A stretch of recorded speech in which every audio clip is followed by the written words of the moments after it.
Olá, irmãos. A paz do nosso Senhor Jesus a todos vocês. Hoje, com a graça de Deus, estamos chegando aí à quarta e última parte do estudo que eu me propus a colocar aqui sobre o tema Jesus é Deus. Além da gente colocar aqui a questão de que Jesus ele é uma manifestação de Deus na natureza humana e hoje é glorificado, e está ao lado de Deus. Além disso, nós vamos encerrar também corroborando por que Jesus não é somente Deus, Jesus era sim o Messias que foi prometido e foi rejeitado pelo seu próprio povo. É uma coisa engraçada, os judeus que não aceitam Jesus, eles têm a escritura nas mãos, sabiam que ele ia ser rejeitado pelo próprio povo dele, e mesmo assim eles rejeitaram ele, Então é incrível como as coisas se cumpriram mesmo pela vontade de Deus e nada aconteceu diferente do que realmente deveria acontecer. Por mais óbvio que pudesse ser, Deus faz com que as coisas aconteçam exatamente como foram preditas, para que a Bíblia nunca seja uma coletânea de contradições, Eu acho isso muito incrível. Mas para terminar esse estudo, nós vamos colocar aqui, vou usar aqui 3 livros da Bíblia, que é Mateus, João e Salmos de Davi, tá? Eu vou ler aqui o livro de Mateus, capítulo 27, que retrata o momento do julgamento e crucificação de Jesus. Vou ler depois João, capítulo 19, que trata do mesmo momento. E por último, eu vou ler aqui os Salmos 20, 21 e 22. Não, perdão, os Salmos 21, 22 e 23, tá? Bom, então vamos começar, Porque senão fica muito longo e os irmãos não têm paciência de ouvir. Então, vamos lá, eu vou começar aqui por Mateus 27, tá? Eu acredito que esse é um detalhe que poucas pessoas sabem, As pessoas que não têm o hábito de estudar a Bíblia, poucas pessoas sabem que isso está tão afirmado pela Escritura no Velho Testamento, tá? Vamos lá. Mateus 27. E chegando a manhã, todos os príncipes dos sacerdotes, os anciãos do povo, formavam juntamente conselho contra Jesus para o matarem. E maniatando-o, o levaram e entregaram ao presidente Pôncio Pilatos. Então Judas, o que o traíra, vendo que fora condenado, trouxe arrependido as 30 moedas de prata aos príncipes dos sacerdotes e aos anciãos, dizendo: pequei traindo o sangue inocente. Eles, porém, disseram: que nos importa? Isso é contigo.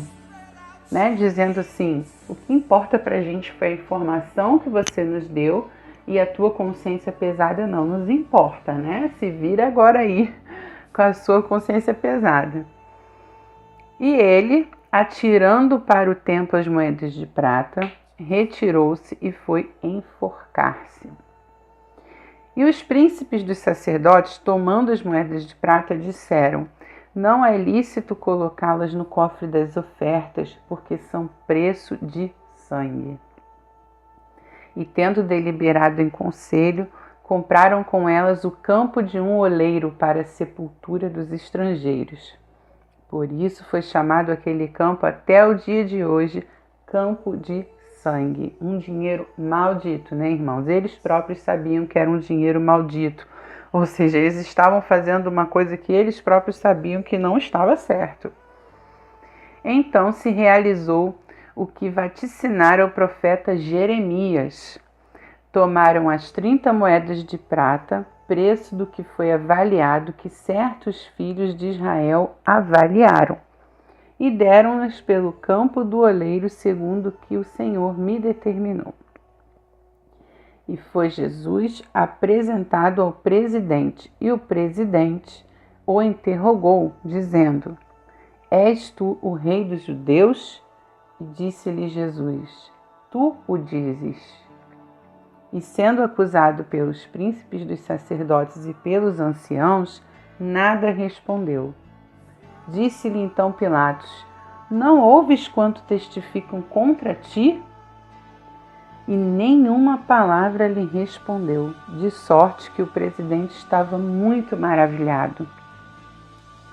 Por ocasião da festa, costumava o presidente soltar um preso, escolhendo o povo aquele que quisesse. E tinham então um preso bem conhecido chamado Barrabás. Portanto, eles reunidos, disse-lhes Pilatos: Qual quer que eu solte, Barrabás ou Jesus chamado Cristo? Porque sabia que por inveja o haviam entregado, né? Pilatos sabia que Cristo estava ali por inveja. E estando ele assentado no tribunal, sua mulher mandou-lhe dizer: Não entres na questão desse justo, porque num sonho muito sofri por causa dele. Mas os príncipes dos sacerdotes e os anciãos persuadiram a multidão que pedissem Barrabás e matassem Jesus. Disse-lhes Pilatos: Que farei então de Jesus chamado Cristo? Disseram-lhe todos: Seja crucificado. Ou seja, o próprio povo, né? É engraçado isso, porque é uma grande falácia que é pregada às pessoas que não estudam as Escrituras, é que Pôncio Pilatos fez, Pôncio Pilatos aconteceu. Certamente Pôncio Pilatos ele lavou literalmente as mãos, né? Ele não quis sujar as mãos dele, mas também não defendeu Jesus. Mas quem pediu a morte por crucificação de Jesus foi sim o povo, tá? Então o presidente disse: Mas que mal fez esse homem? E aí mais o povo clamava dizendo: Seja crucificado. Então Pilatos, vendo que nada aproveitava, antes o tumulto crescia cada vez mais, pegou um pouco de água, lavou as mãos diante da multidão, dizendo: Eu sou inocente do sangue desse justo. Considerem isso. E respondeu a todo o povo, dizendo: O seu sangue caia sobre nós e sobre nossos filhos. Pôncio Pilatos sabia que aquela decisão não era certa, mas ele nem tomou partido para um lado e nem para o outro, né, irmãos? E então ele soltou Barrabás e mandou açoitar a Jesus e entregou para ser crucificado. E logo os soldados do presidente, conduzindo Jesus à audiência, reuniram junto dele toda a corte. E despindo-o, cobriram com uma capa de escarlate. E tecendo uma coroa de espinhos, puseram-lhe na cabeça e em sua mão direita uma cana, e ajoelhando diante dele, o escarneciam, dizendo: Salve o Rei dos Judeus! E cuspindo nele, tiraram-lhe a cana e batiam-lhe com ela na cabeça. E depois de o haverem escarnecido, tiraram-lhe a capa, vestiram-lhe suas vestes e o levaram para ser crucificado. E quando saíam, encontraram um homem cireneu, chamado Simão, a quem constrangeram a levar a sua cruz. E chegando a um lugar chamado Gólgota, que se diz lugar da caveira, deram-lhe a beber vinagre misturado com fel, mas ele, provando-o, não quis beber. E, havendo crucificado, repartiram suas vestes, lançando sortes, para que se cumprisse o que foi dito pelo profeta: Repartiram entre si as minhas vestes, e sobre a minha túnica lançaram sortes. E assentados o guardavam ali. Por cima da sua cabeça puseram escrita sua acusação: Este é Jesus, o Rei dos Judeus. E foram crucificados com ele 2 salteadores, um à direita e outro à esquerda. E os que passavam blasfemavam dele, maniando as cabeças e dizendo: Tu que destrói o templo e em 3 dias o reedificas, salva-te a ti mesmo. Se és filho de Deus, desce da cruz. E da mesma maneira também os príncipes dos sacerdotes com os escribas e anciãos e fariseus escarnecendo diziam: Salvou os outros e a si mesmo não pode salvar. Se é o rei de Israel, desce agora da cruz e creremos nele. Confiou em Deus, livra-o agora se o ama, porque disse: Sou filho de Deus. E o mesmo lhe lançaram também em rosto salteadores que com ele estavam crucificados. Desde a hora 6 houve trevas sobre a terra, até a hora 9. E perto da hora 9, exclamou Jesus em voz alta, dizendo: Eli, Eli, lama sabachthani, isto é, Deus meu, por que me desamparaste? E alguns dos que ali estavam ouvindo isso diziam: Ele chama por Elias. E logo um deles, correndo, tomou uma esponja, embebeu-a em vinagre e, pondo-a numa cana, dava-lhe de beber. Os outros, porém, diziam: Deixa, vejamos se Elias vem livrá-lo. E Jesus, clamando outra vez com grande voz, rendeu o espírito. E eis que o véu do templo se rasgou em 2, de alto a baixo, e tremeu a terra, e fenderam-se as pedras, e abriram-se os sepulcros, e muitos corpos de santos que dormiam foram ressuscitados. E saindo dos sepulcros depois da ressurreição dele, entraram na cidade santa e apareceram a muitos. Bom, irmãos, eu vou parar Mateus 27 aqui no versículo 53, tá? Não que o restante não importe, é claro que importa, mas para o nosso raciocínio aqui, até o versículo 53 já basta, tá? E então, essa última parte não vai ter como ficar rapidinha mesmo, gente. Para a gente chegar no raciocínio, ela vai ser um pouquinho longa. Bom, nós vamos aqui agora passar só para um pedacinho, né? Um pedacinho que interessa aqui de João 19, para a gente concluir o nosso raciocínio indo para os Salmos. A partir do versículo 23 do capítulo 19 de João, lemos assim: Tendo, pois, os soldados crucificado a Jesus, tomaram as suas vestes e fizeram 4 partes para cada soldado uma parte, e também a túnica. A túnica, porém, tecida toda de alto a baixo, não tinha costura. Disseram, pois, uns aos outros: Não a rasguemos, lancemos sorte sobre ela, para ver de quem será. Isso para que se cumprisse a escritura que diz: Repartiram entre si as minhas vestes, e sobre a minha vestidura lançaram sorte. Os soldados, pois, fizeram essas coisas. Vocês viram que em Mateus 27 também houve essa referência, que era para que se cumprisse as escrituras, que isso aconteceu, e João também fala disso, né? Continuando aqui, irmãos, no versículo 25. E junto à cruz de Jesus estava sua mãe e a irmã de sua mãe, Maria, mulher de Clopas, e Maria Madalena.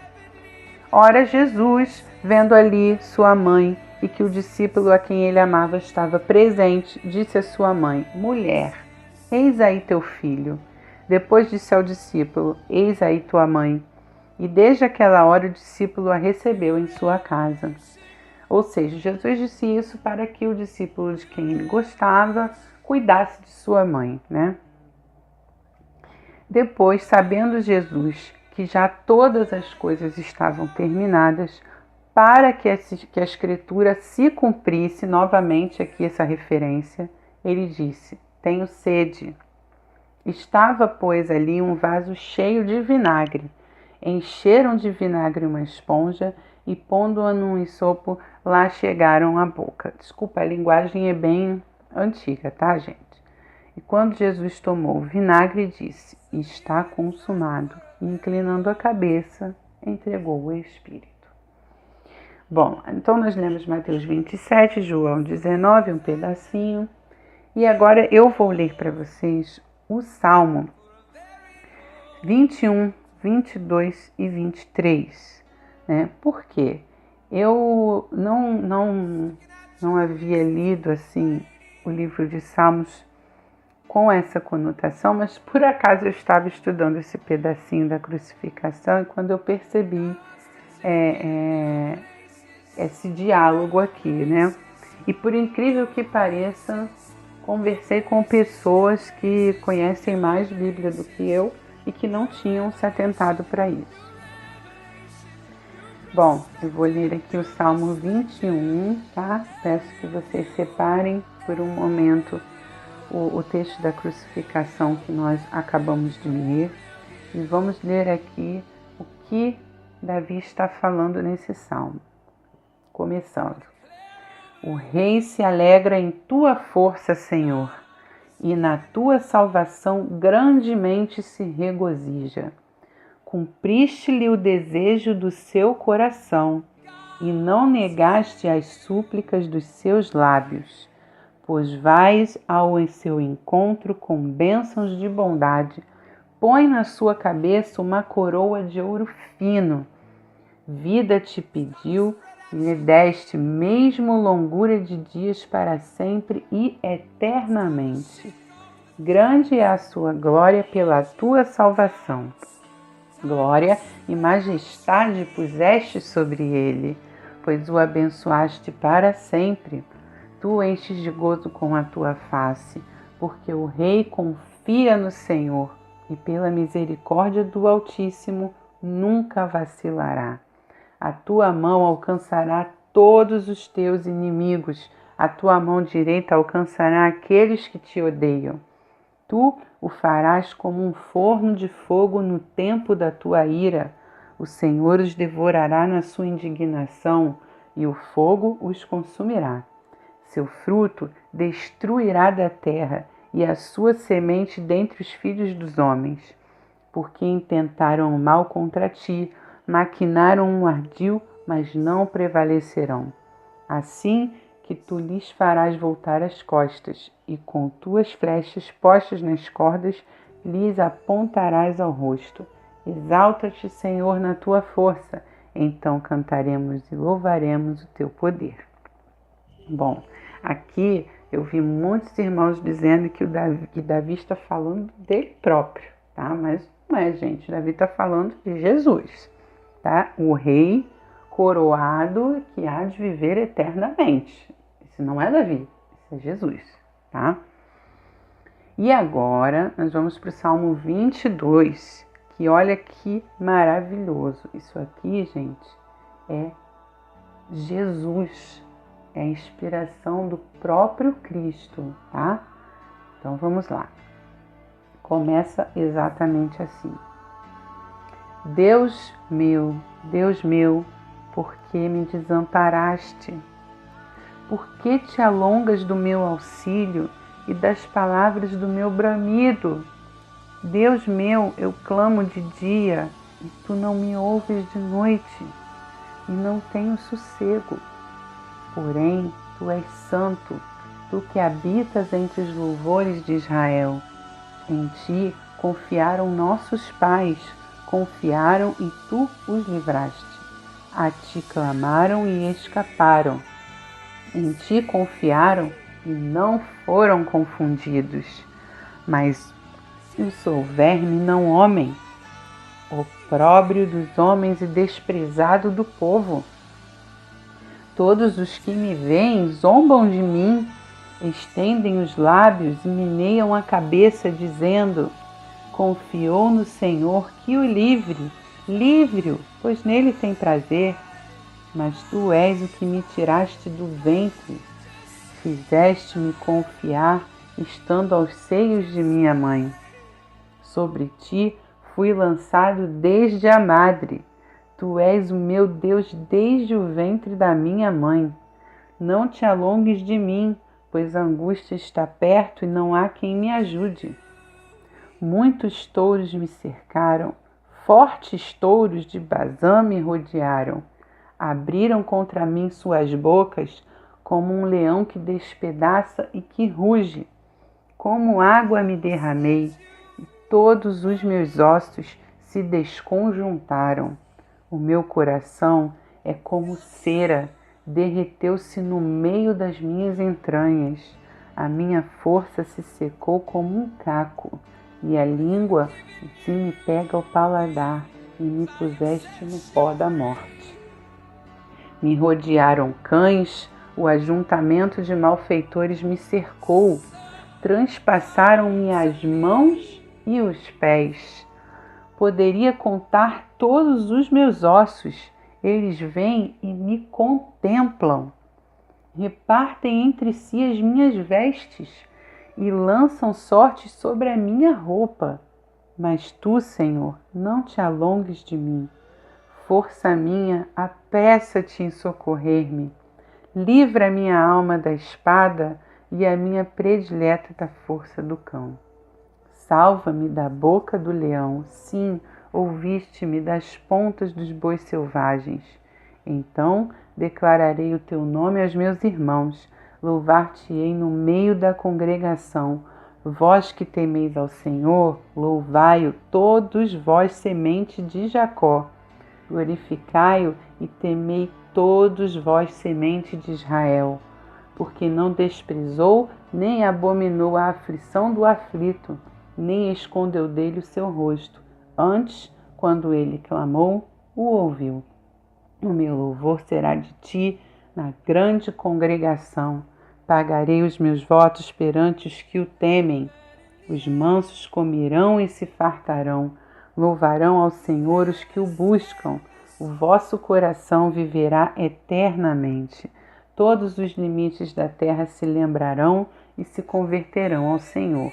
E todas as famílias das nações adorarão perante a tua face, porque o reino é do Senhor e ele domina entre as nações. Todos os que na terra são gordos comerão e adorarão, e todos os que descem ao pó se prostrarão perante ele, e nenhum poderá reter viva a sua alma. Uma semente o servirá, será declarada ao Senhor a cada geração. Chegarão e anunciarão a sua justiça ao povo que nascer, porquanto ele o fez. Salmo 23, irmãos. O Senhor é meu pastor, nada me faltará. Deitar-me faz em verdes pastos, guia-me mansamente a águas tranquilas. Refrigera minha alma, guia-me pelas veredas da justiça, por amor de seu nome. Ainda que eu andasse pelo vale da sombra da morte, não temeria mal algum, porque tu estás comigo e a tua vara e o teu cajado me consolam. Preparas uma mesa perante mim na presença dos meus inimigos. Unges a minha cabeça com óleo e meu cálice transborda. Certamente que a bondade e a misericórdia me seguirão todos os dias da minha vida e habitarei na casa do Senhor por longos dias. Irmãos, isso é tremendo. Nós lemos agora o que parece ser o momento em que Jesus estava aflito, né, na madrugada anterior que ele foi preso, foi traído por Judas, foi preso, e ele ficou orando angustiado, né? Parece que nós estamos aqui lendo a oração que Jesus fez, dizendo para Deus que sabia cada detalhe do que ia acontecer com ele. Aquilo o angustiava, porém ele disse: Deus, não demora muito a tirar a minha vida e me protege da espada. Ou seja, porque nós sabemos que no final havia uma lança, né? E que eles matavam os homens crucificados com a lança, mas Jesus morreu antes disso, né? Quando foram colocar a lança no corpo de Jesus, ele já estava morto, né? Então Jesus diz aqui: me protege dessa espada, né? Não te demores em tirar a minha vida, não prolonga meu sofrimento. Eu de bom grado vou passar por tudo isso como está previsto, mas por favor, Senhor, não demora com meu sofrimento, né? Me leva de uma vez, porque depois que eu ressuscitar, falarei do teu nome ao teu povo, né? No meio da congregação. Então teu povo saberá que tu é Deus e te louvará. Isso é tremendo, irmãos. Isso está em Salmos de Davi. Quantos anos antes, né? Aqui nós vemos que Jesus, ainda no seio da mãe, ainda no ventre da mãe, sabia quem era o Deus dele. Jesus nasceu conhecendo o destino dele, né? E ainda tem pessoas que dizem que Jesus não era o Messias.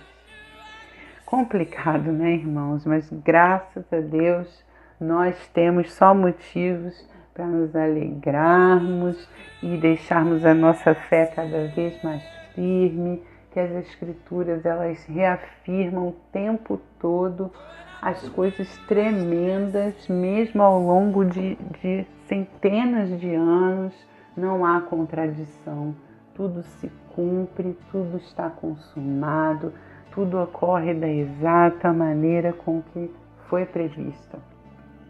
E assim será no fim, né? Muitas pessoas acham que as coisas não vão terminar como está na Bíblia, mas vai terminar, irmãos. Vai terminar porque Deus não é um Deus, não é homem para se contradizer, né? Deus não é um Deus de confusão. E o que está escrito, está escrito. Então arrependei-vos dos vossos caminhos, buscai o Senhor de todo o coração, para que Ele sonde o teu ser, para que Ele revele Jesus na tua vida. Se você ainda não nasceu de novo, não morreu para este mundo, clame ao Senhor de todo o coração, o mais Ele fará. É uma bênção viver com o Senhor, é uma bênção ter o nosso coração trocado. Meu coração foi trocado, hoje eu tenho um coração de carne e as leis do Senhor estão escritas nesse coração. E eu abandonei uma vida que não tinha nada a ver com a vida que eu hoje tenho.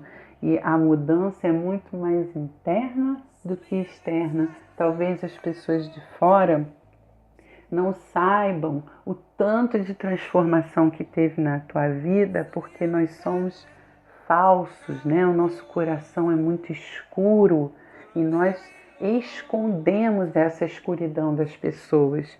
Então, só nós podemos saber o tanto de escuridão que foi preenchida com a luz do Senhor Jesus Cristo.